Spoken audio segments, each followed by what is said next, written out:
리오프닝 되면 어떤가요? 나이키는 리오프닝 수혜주로 봐야 됩니까? 아니면 코로나 기간에 전자상거래로 뭐 많이 이렇게 주문을 했다고 봐야 되나요? 판단의 문제인데 이게 뭐 회복 속도가 정말 가파를 것 같다라는 어떤 가정하에서 지금 주가는 나이키의 체력이나 나이키의 브랜드 파워에 비해서 상당히 싸다라고 볼 수도 있을 것 같고요. 스타벅스도 중국에서 고전하고 있잖아요. 나이키도 최근에 뭐 락다운 때문에 중국 매출이 상당히 감소한 걸로 나오지만 이게 과연 이제 락다운 때문인가? 그러니까 아주 소수 의견으로는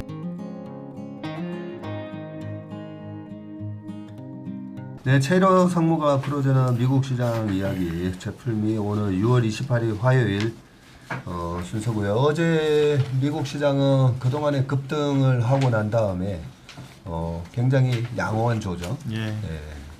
제가 아침에 일어나가지고 핸드폰이 뿌옇게 돼 있어서 3몇% 빠진 것처럼 보이더라고 처음에. 그래서 이건 아닌데 하고 자세히 봤더니 0.3 뭐 이러더라고요. 어떻게 보셨습니까? 일부 차익 실현이 좀 나왔고요. 그리고 에너지 가격이 그동안 다른 섹터들 오르는 동안 좀 시세가 둔했었는데 어제는 유가가 조금 오르면서 에너지 섹터만 양호한 흐름을 보였습니다. 어제 유가도 좀 오르고 또 10년물 국채금리도 다시 3.2% 가고 그죠? 예. 뭐 달러 인덱스는 소폭 이제 빠져서 104를 기록을 했는데 유가가 다시 이제 109.6 어제 1.8% 오르면서 약간 여기서 또 다시 더 올라가면 어떡하나 그런 불안감이 있긴 있어요. 근데 국채 금리 관련해서 뭐 3.5 근처까지 갔었잖아요. 지금 이제 3.2인데 한 0.3% 포인트 정도 고점 대비로는 좀 차이가 있는데 좀 말씀하셨듯이 잘 지켜봐야 될 지표인 것 같습니다. 이제 실적들이 발표가 막 나오고 있죠. 예. 그래서 그 회계 기간으로 미국은 좀 기업마다 달라서 5월 말에 그 결산을 한 기업들이 지금 실적이 나오고 있는데요. 나이키가 5월 말로 결산을 한 4분기 실적, 회계연도는 2022년 4분기 실적입니다. 그래서 그 4분기 실적과 동시에 온기 실적 FY22 실적이 집계돼서 발표가 됐고요. 장중에도 한 2% 빠졌고요. 시간으로도 지금 2% 정도 하락을 하고 있는데 내용을 보니까 막 우려했던 것만큼 실적이 막 부러지고 이러진 않았는데 향후 그 가이던스나 이런 것들을 제시하지 않았고요. 그리고 나이키의 가장 그 큰 투자 포인트 중에 하나는 중국 매출인데 중국 매출의 회복에 대해서 약간 의구심이 있고요. 그리고 이따 보시겠지만 재고 자산이 지금 전년 동기 대비로 굉장히 많이 늘었는데 그게 물류 차질로 인해서 아직 배송되지 못한 것 또는 지금 배송되고 있는 것이 재고 자산으로 잡히면서 많이 늘었거든요. 그래서 전반적으로 얘기하는 공급망 차질 이런 거에 대한 이슈 때문에 약간 그 시장에서는 관망분인 것 같아요. 나이키도 러시아에서 뭐 철수한다고 했었나요? 러시아에서 완전히 철수를 했고요. 그렇죠. 그럼에도 불구하고 실적 자체는 시장 예상 대비로는 그렇게 많이 뭐 약간 상회하는 실적을 발표했고 연초 대비로 한 34% 정도 빠져서 지금 주가 수준은 뭐 과거 1, 2년 전 주가로 다시 회귀하는 상황이고 밸류에이션도 좀 빠져 있긴 한데 그 숫자만 보시면은 지금 173.4빌리언 달러가 시총이고요. 주가가 110달러고 빠졌음에도 불구하고 PR이 24.4배에 거래가 되고 있습니다. 이번에 발표한 게 5월 30일로 끝난 22년 회계연도 4분기 실적이고요. 매출부터 보시면 밑에 표하고 같이 보시면 될 것 같습니다. 밑에 표가 전반적으로 손익계산서하고 매출 브레이크다운하고 대차대조표의 일부 요즘은 자산 상태표라고 부르더라고요. 자산 상태표의 일부를 가져왔습니다. 이번 분기인 거죠? 이거? 이번 분기입니다. 그래서 전년 동기 대비로 비교한 수치라고 보시면 될 것 같습니다. 그래서 매출부터 보시면 12.2빌리언이 나왔고요. 시장에서 예측했던 건 12.1빌리언이라서 좀 간지럽지만 어쨌든 시장 예상치보다는 약간 상회를 했습니다. 전년 동기에 12.3빌리언이 나왔거든요. 그래서 YOY로는 1% 정도 감소를 했고요. 지역별로 보면은 큰 그 덩어리로 보면은요, 북미하고 그리고 EMEA 그리고 그레이트 차이나라고는 범중국 그리고 아시아 퍼시픽하고 남미 이렇게 나눌 수 있는데 북미 지역의 매출이 가장 큽니다. 전체 나이키 브랜드가 11.6빌리언이라고 할 때 북미가 한 5.1빌리언이라서 거의 50% 좀 안 되는 매출 비중을 가지고 있고요. 북미에서 5% 정도 그 매출이 좀 전년 동기 대비 빠졌고요. EMEA 쪽 유럽하고 중동, 아프리카 쪽에서는 YOY로 9%가 늘었습니다. 여기에서 조금 그 북미에서 매출 빠진 거를 상쇄를 시켜줬고요. 그리고 사람들이 가장 기다리던 것이 그레이트 차이나 중국 매출인데, 그래서 그냥 중국 매출 중국이라고 칭하겠습니다. 1.56빌리언인데 YOY로 19%가 빠졌습니다. 이거는 봉쇄 때문에 그런 거죠? 예, 봉쇄 때문에 그렇습니다. 네. 그럼에도 불구하고 시장 예상치보다 조금 덜 나왔습니다. 그래서 19% 정도 YOY로 빠지고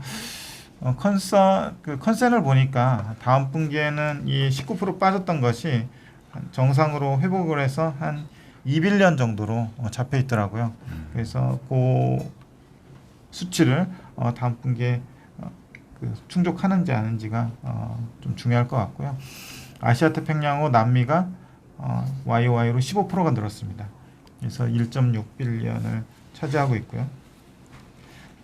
아시아 태평양과 남미는 비교적 그 비중은 크진 않습니다. 10%가 좀 넘는 비중이고요. 채널별로 보면은 여러 번 반복해서 말씀드렸던 것 같은데 나이키가 그 직영하고 온라인 쪽에 매출 비중을 늘리려고 한 2년 전부터 계속 노력을 하고 있고요. 그럼으로써 이제 그 비용 효율성 이런 것들을 높이려고 하고 있습니다. 나이키에서 칭하기를 그걸 이제 나이키 디렉트라고 합니다. 나이키 디렉트라고 해서 직영하고 온라인을 합계한 나이키 디렉트 채널별로 그 부분의 매출이 YOY로 7%가 늘었고요. 이거는 나이키에서도 굉장히 홍보를 하는 그 부분이고요. 계속 이 부분을 50% 이상까지 늘리겠다고 하고 있습니다. 그리고 홀세일 도매를 통해서 파는 그런 그 채널 매출은 6.8빌리언으로 7%가 줄었습니다. 그래서 그 채널별로 보면 나이키 디렉트가 한 40% 정도 됩니다. 그리고 다른 그 이외가 한 60% 정도 되고요. 그래서 나이키에서 추구하는 것처럼 이 나이키 디렉트를 통한 채널 매출을 비중은 점점 더 늘어갈 것 같습니다. 매출 총이익 쪽에서 보면은 최근에 인플레 우려가 있으면서 가장 중요하게 생각하는 게 또 비용 관리잖아요. 그래서 매출 총이익 쪽 보면은 총이익은 5.5빌리언으로 2.7%가 YOY로 줄었고요. 따라서 매출 총이익률도 45%인데 YOY로 0.8%포인트가 줄었습니다.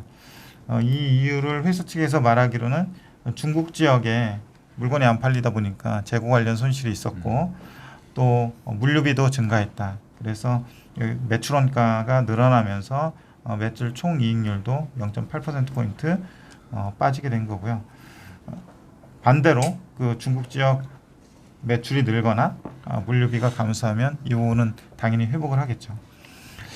판매 관리비 쪽 보면은 광고 선전비, 이 나이키에서는 이 부분을 Demand Creation Expense라고 표시를 하는데 이 부분이 YOY로 6.4% 늘었고요.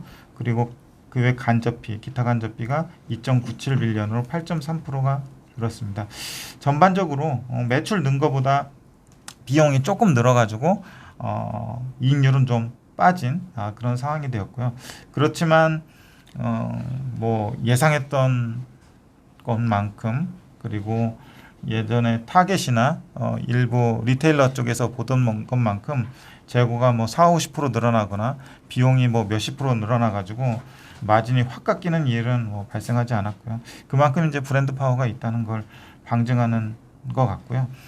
순이익은 1.44빌리언으로 YOY로 4.3% 줄었고 순이익률은 11.8%, YOY로 0.4%포인트 늘었는데 보니까 영업이익률도 한 12%대 정도 기록을 하고 있더라고요.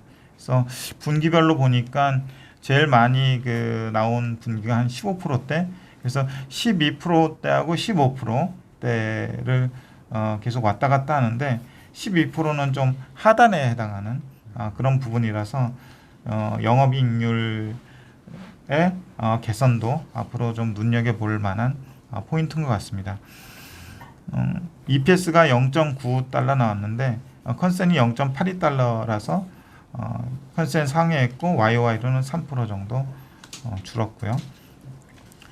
기타 주주 환원 차원에서 향후 4년간 18빌리언 정도의 자사주 매입을 예정하고 있습니다. 18빌리언 하면은 지금 173빌리언이니까요. 시총 대비 약 10%니까 10%좀 넘네요. 10%좀 넘으니까 4년이니까요. 1년에 한 2.5% 정도의 자사주 매입으로 인한 주주 환원이 기대가 되고요. 밑에 왼쪽 표 밑에 dividends declared for per common share 이렇게 한 주당 배당 선언한 게 작년이 0.275달러고 올해가 0.305달러, 그래서 약 10% 정도 안 되게 늘었는데 좀 뭐 주가 수준으로 보면은 미미한 배당 수익률이지만 계속 주당 배당을 늘려가고 있다는 거는 괜찮은 부분인 것 같고요. 밑에 아까 재고 말씀드렸는데 재고가 작년 동기에 6.8빌리언 정도 있었는데 8.4빌리언으로 5월로 끝난 분기에는 23% 정도 늘었습니다. 아까 말씀드린 대로 리타임 증가로 인해서 재고가 좀 쌓여 있고요. 공급망 차질 뭐 이런 것들로 인해서 재고가 23% 정도 늘었는데 이게 지금 운송 중인 것도 재고로 잡혀 있다고 하더라고요. 그래요? 그래서 시간이 지나면은 뭐 이 부분은 해소가 될 거라고 보면은 타겟이나 뭐 월마트 뭐 이런 데에서 재고 쌓아놓은 거하고는 좀 성격은 다른 것 같아요. 아까 전에 연초 대비로 나이키 한 34% 정도 빠져 있다고 말씀드렸는데 주가 흐름하고 PER, PBR 밴드 잠깐 살펴보면요. PER은 지금 24.4배에 거래되고 있고요. 한때 거의 한 48배, 50배 뭐 이 정도까지 주가가 높았을 때는 갔었는데 지금 많이 내려온 상황입니다. 그렇네요. 예. 이 밴드 주황색이 21배고 빨간색이 62배 정도. 예, 그렇죠. 한데 빨간색을 한번 터치한 적도 있었습니다. 예, 그리고 그 가운데 연두색은 한 48.3배 정도 됐어가지고 50배 막 넘게 거래가 되고 이런 적도 있었고 최근에 가장 고점 수준은 한 40배 후반대에서 거래되다가 최근에 주가가 빠지면서 24배까지 내려온 상황입니다. 내년에 보니까 내년이라기보다도 이 회계 기간으로 보니까 다음 회계에는 한 매출 10% 정도 증가하는 걸로 나와 있더라고요. 그래서 안정적으로 꾸준히 특별한 일만 없으면 10% 내외 성장에다가 15% 내외, 잘 나오면 15%, 못 나오면 뭐 10% 초반대의 영업이익률을 달성할 수 있는 체력을 가진 회사인 것 같아요. PBR도 뭐 한때 19배, 20배까지 됐다가 지금 한 12.5배 이 정도로 주가가 빠지면서 내려왔고요. 그래서 판단의 문제인데 이게 뭐 회복 속도가 정말 가파를 것 같다라는 어떤 가정하에서 지금 주가는 나이키의 체력이나 나이키의 브랜드 파워에 비해서 상당히 싸다라고 볼 수도 있을 것 같고요. 또 가정 자체가 공급망 차질 쉽게 해결 안 되고 중국에서의 매출 회복 제대로 되게 어렵다라고 생각하면 또 보수적으로 볼 수도 있을 것 같아요. 그래서 결국에는 중국에서 매출 회복하고 공급망 차질 완화로 인한 이익률 개선이 관건인 것 같고요. 지금은 뭐 약간 뭐 관망 정도 스탠스로 좀 지켜봐도 되지 않을까 싶습니다. 예. 리오프닝 되면 어떤가요? 나이키는 리오프닝 수혜주로 봐야 됩니까? 아니면 코로나 기간에 전자상거래로 뭐 많이 이렇게 주문을 했다고 봐야 되나요? 이게 뭐 항상 꾸준한 브랜드력을 가지고 있기 때문에 리오프닝이 되건 그 코로나 때건 실적이 꾸준했던 것 같아요. 그래서 뭐 획기적인 어떤 센세이셔널한 그 제품이나 이런 것들이 뭐 히트를 치거나 그러지 않으면은 그냥 이런 정도의 매출 성장과 이익률이 유지될 것 같다는 생각이 들고요. 다만 지금 주가가 34% 빠졌기 때문에 시장에서 좀 잘 봐주면 중국 매출 회복되고 공급망 차질 완화될 걸로 보면 시기의 문제지만 어느 정도 주가 회복은 있을 것 같다는 생각이 듭니다. 근데 그냥 그 일반적으로 볼 때는 10%씩 계속 이익이 늘어나고 10%대 중반의 이익률이 나오는 회사에 얼마의 PER을 줄 것인가, 이거는 굉장히 좀 아트적인 요소가 들어가잖아요. 지금 24배를 갖다가 저평가로 볼 것인가, 적정하게 볼 것인가, 아니면 이거를 뭐 한 30배 정도는 줘야 되지 않나, 줘야 되는 거 아닌가라는 생각하는 사람들이 있을 거고, 이건 굉장히 조금 질적인 문제인 것 같습니다. 뭐 최근 2018년 이후로는 이 PER 밴드에서 보라색에 해당되는 34.7배를 살짝 한번 깬 적이 있고 그 이상에서 이제 거래됐었다 그죠? 보니까. 그렇기 때문에 지금 24배 굉장히 좀 매력적인 가격인 것 같아요. 그리고 중국 매출 회복, 공급망 차질 이 부분도 이제 해소될 부분이고, 가만히 생각해보니까 나이키는 저도 뭐 나이키가 축구, 골프, 농구 그러니까, 그리고 한편 최근에 제가 나이키 축구화를 그 전자상거래로 주문했다가 신발이 안 맞더라고요. 안 맞아가지고 역시 나가서 신어보고 사는 게 맞구나, 그런 거 생각이 드는 거 보니까 약간 리오프닝 되면 수요가 늘어날 수밖에 없다라고 좀 보는 게 맞는 것 같네요.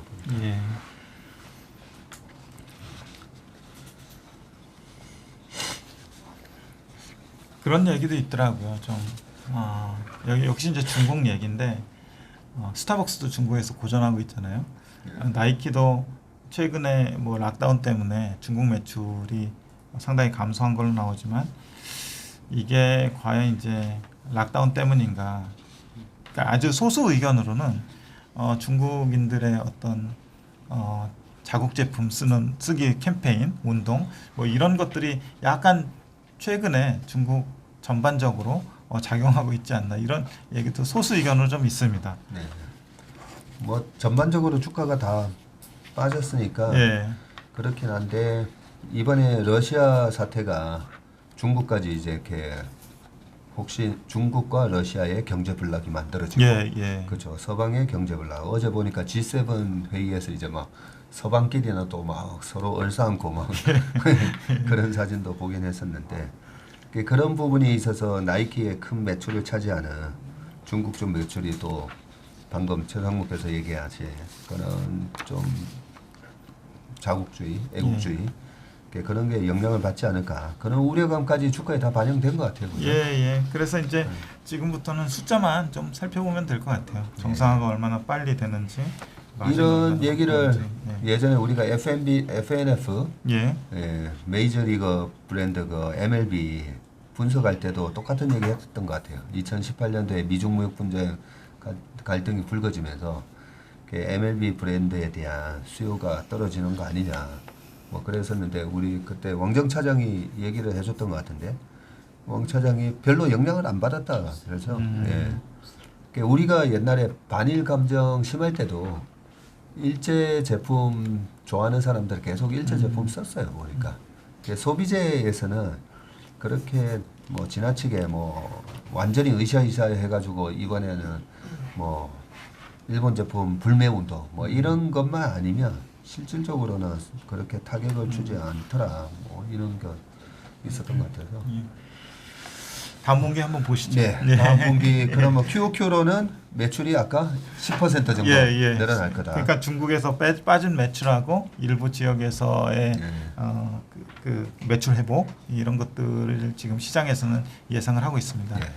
다음 실적 발표 때 한번 체크해 주시기 바랍니다. 알겠습니다. 오늘도 수고하셨습니다. 감사합니다.